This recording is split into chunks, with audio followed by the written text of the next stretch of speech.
Hello, everyone. My name is Rafeda Ali, and welcome to my Product Chat series, episode 1.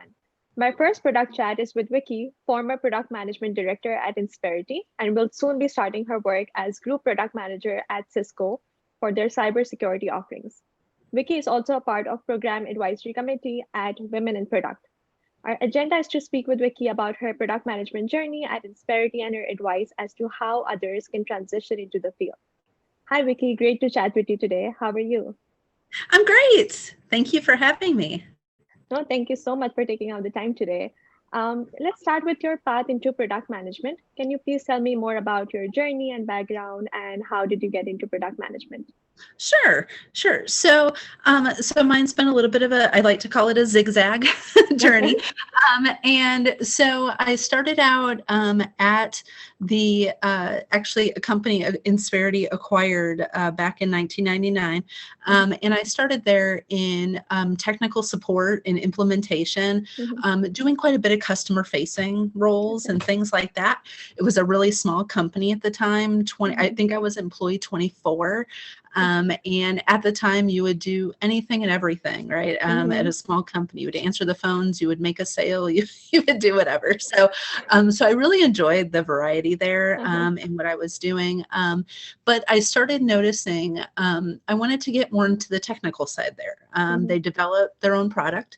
And we were noticing with releases, we started breaking things. And so I had started reading up about quality assurance and getting into testing and stuff like that. And I was like, hey, I really think we should do something for this. Like, yeah, but we're not ready.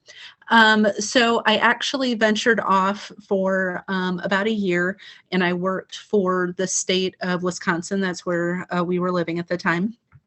And I was able to do business analysis, a little bit of testing and stuff to see if I liked it. And I was really starting to enjoy that quite a bit when they actually lured me back and said, hey, we want you to start the QA department. I'm like, oh, this is great. So it was exciting. I started off as a QA department of one, and it was very fun, fast-paced, exciting there, kind of getting to build the processes and different things like that. And so throughout my tenure there, I grew that team to 3 QA analysts and a business analyst for requirements documentation and stuff like that. We weren't using Agile or anything at the time at that point. And then the person that was acting as product manager actually took a position with the corporate side and said, hey, I think you'd be great at this. And I was noticing that I was missing that validation. We were doing the right thing. So I think that's what really drew me back into a customer facing role. Was I really enjoyed the technical side, but I want a little bit of the customer side too. So that's what really got me started into the product side. Makes sense. And like you mentioned about the business analyst, just curious, like even right now, when someone is looking for like an entry level role as a product manager, they look for like business analyst roles because that's how it's connected. So what's the actual difference between like a business analyst and product manager? You know, at certain companies, you're not going to find any difference. So that's something that I found interviewing quite a few folks is at Insperity, for example, our business analysts, we call them the glue of the team. So for them, they're everything, translating the requirements the product managers bring, make sure they're good in a technical way for with user story documentation, making sure that the technical pieces are all connected, helping clear hurdles with the project managers and things like that. But what we've found at other companies is business analysts will actually act quite a bit as the product owner side. So they'll do a lot of that prioritization, a lot of that, what I call really the entry level of the product group, really getting familiar with the processes, talking with stakeholders, being able to handle some of those hard conversations that happen when folks don't agree. all those kinds of things. So I've really found it's different company to company. So I've found that's something really important during interviews is to ask, like, okay, your title says this, but explain what you did. And then you'll really find quite a few of them do have some product owner responsibilities. Yeah, makes sense. So you already answered about why did you go for product management. I just want to know like what did you like in product management and how is a day in the life of a product manager?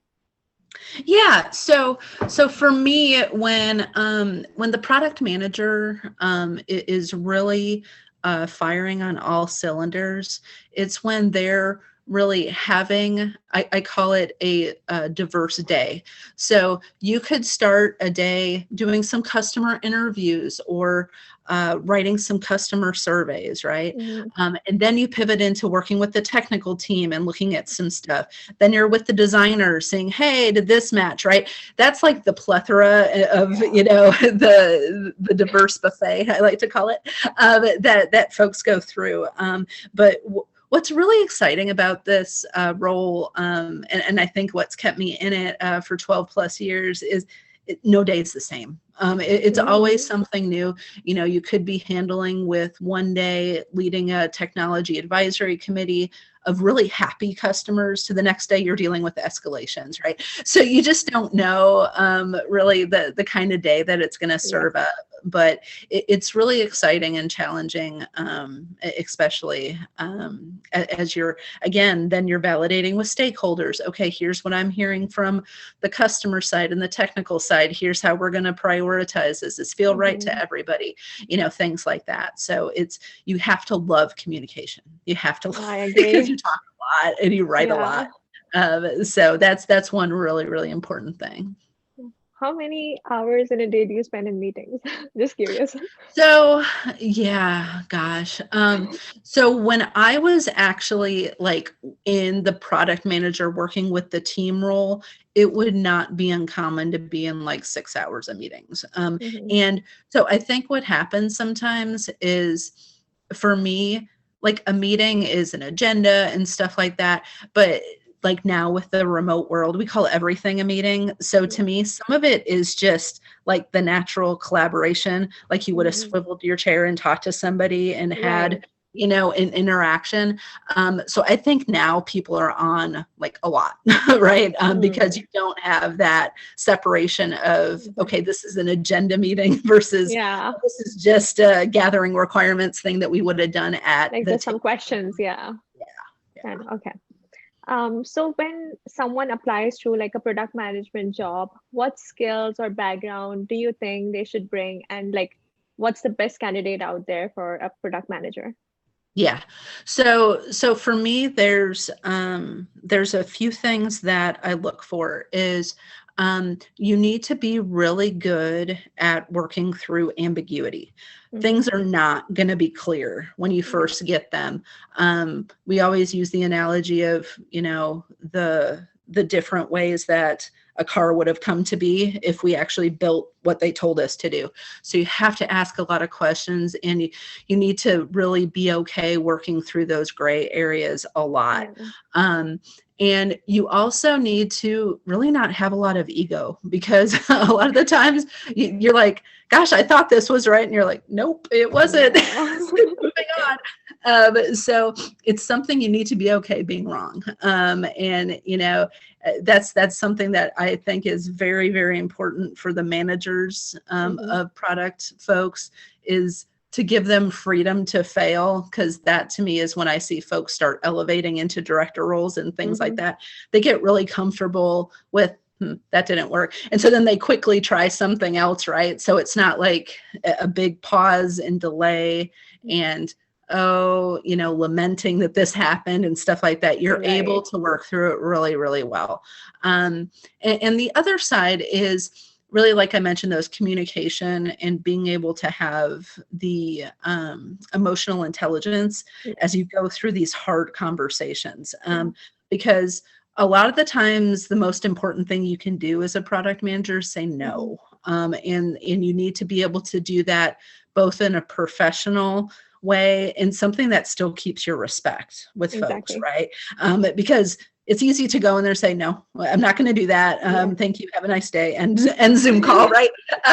But that's the thing that really builds the relationships. And that's my final part is you need to have a personality to really be able to draw people in and have them want to, ooh, I want to call Vickie. I want to get, this information and I want to understand, ooh, I saw this cool idea. Can we build it? And things like that. And, if you really don't like, that kind of gray area and things change, like I said, day to day, stuff changes. So you need to be prepared for that kind of fast decision making too, and being able to just work through that. Yeah, really good points. Yeah, I was just wondering, like, when I started like my internship as a product manager, it was not like I was being pushed into something. It was more of like my manager was like, it's an open ground, you can do whatever, just try to find like creative ways. And he actually let me do everything possible so I can get the best results out there. And then it did not feel like I was being micromanaged and everything. And he just gave me like a tip. So he said that just ask like 5 whys to everything. So if you don't ask like 5 whys, you won't get to like the root cause of it. So that was really cool. Yeah, no, that's perfect. And you brought up a really good point. The managers, I think, I know for my folks, giving them that way, to in that space to be able to try stuff, experiment, see what works. And like you said, kind of have you as that trusted advisor to bounce idea. Hey, I'm thinking about this. Does this seem on track or am I completely off gate? And things like that. That's a relationship you'll have for life, right? That's not just connected to work anymore, right? They're like, wow, this is a cool person I want to keep working with, right? So those are the best relationships to have for sure. Yes. Do you think like product management is a rewarding career, like when you see the results coming to life? Yeah, no, I love it. And part of the part that excites me and what's rewarding to me is being able to get, I call it a big hairy problem from a user, right? And most of them, with my time at Insperity, I worked with the really large clients that had really scary problems that they were facing. And you really, in the product role, become that trusted advisor to their business, to their, and being able to be transparent and become very, very loyal to them and be able to talk through complicated stuff. And so that to me is the most rewarding part, is when you work through these really complex things, you work really hard to break them down, are able to have clients to validate with, right? Because the clients are really happy when they get that question, because that's something I get asked a lot is like, how do you get clients to come to technology advisory committees? I'm like, I just told them this is a personalized invitation. This is awesome. We're going to have some fun. And I'm like, they show up. So I think that's something that's pretty underestimated, is that customers really do like having that kind of technical interaction, because really, to me, what it shows is they can be on the forefront of why we pivot, right? And then when they start seeing that, they're like, ooh, this is super cool. So the trap to get into is that you're not just developing for them, because then they'll be like, ooh, this is my customized software. Please build everything. Right? So, but no, I love the mix of being able to solve the customer side, but also being able to just understand and learn really complex technical things, right? Because my degree is technical, but I don't code. I don't do anything like that. But being able to watch that and learn even a little bit of what they do is just fascinating to me. So that's also rewarding for me. I'm like, wow, you did that. I'm like, that's awesome.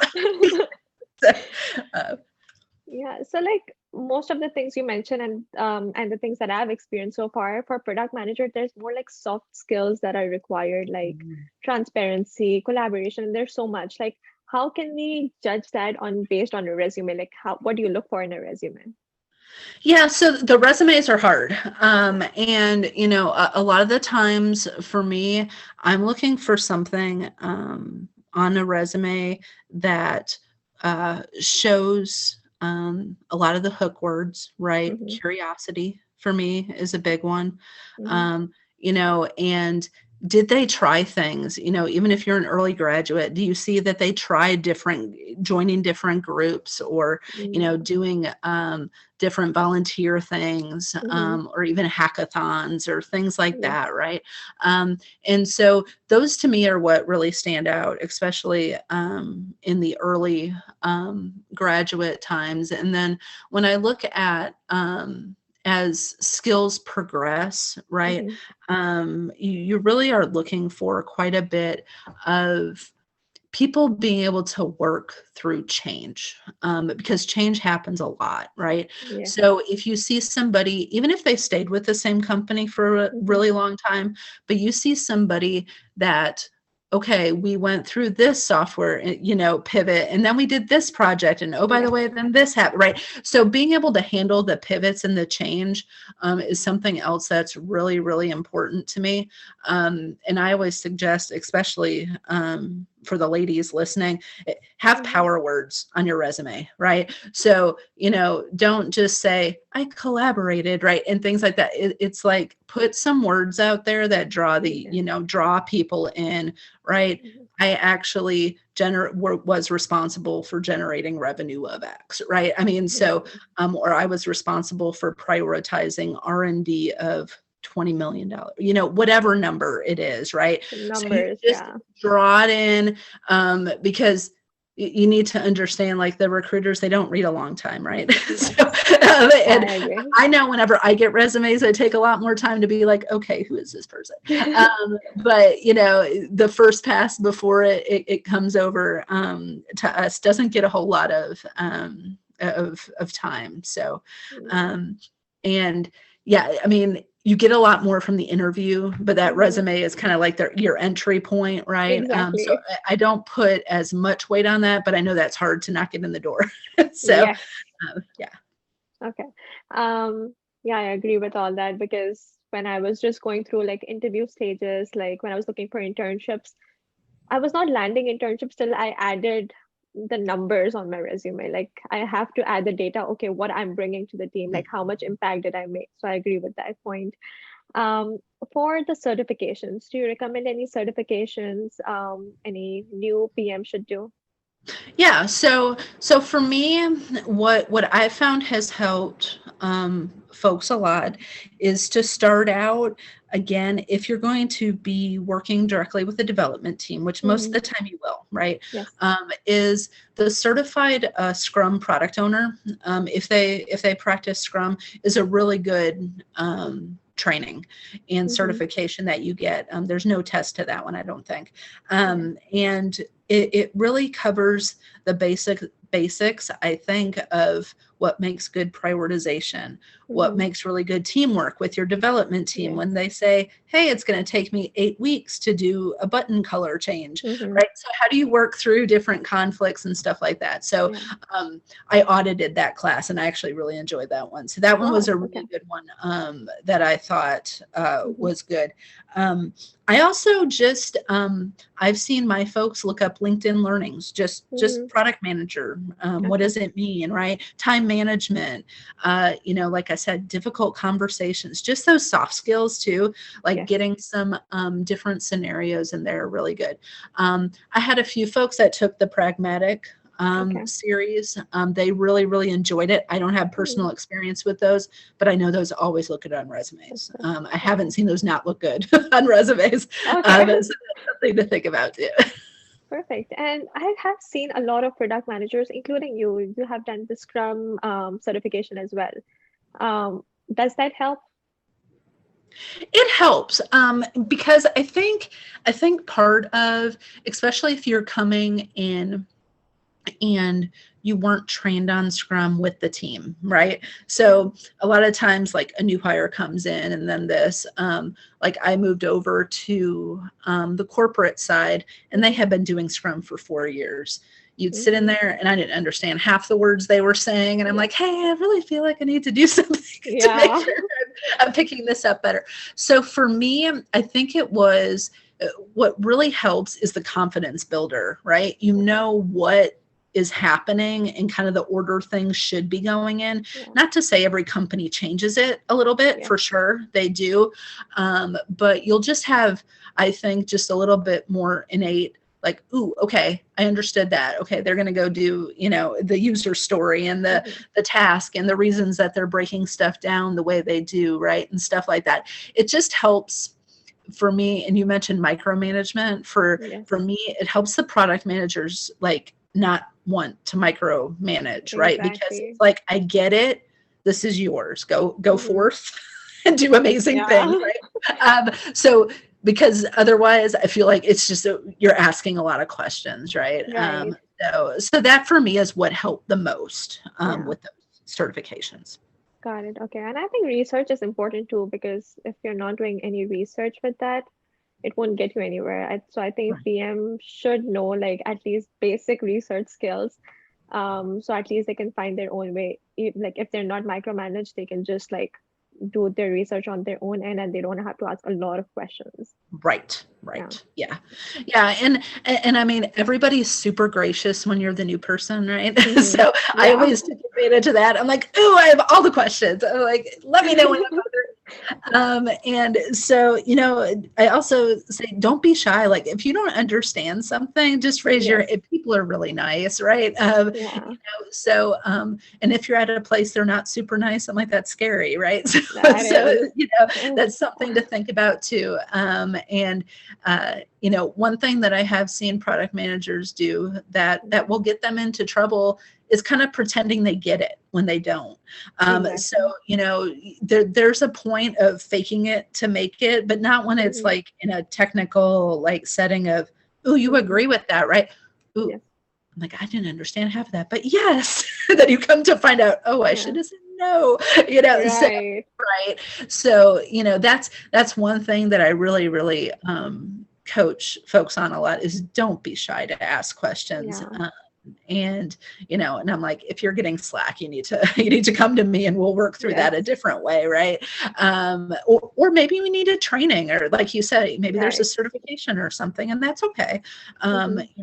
Everybody's bringing, I think, diverse skills to the team. It doesn't make you any less valuable when you ask questions. So don't be shy.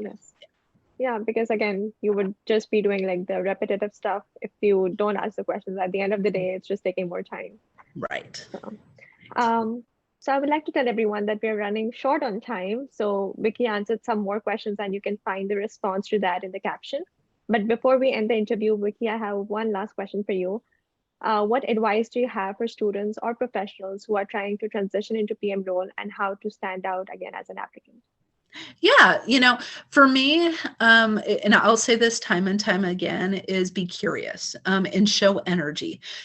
For me, the best PMs that I have hired are those, they didn't know the industry. They knew nothing. Like they couldn't even spell half the things when they came in.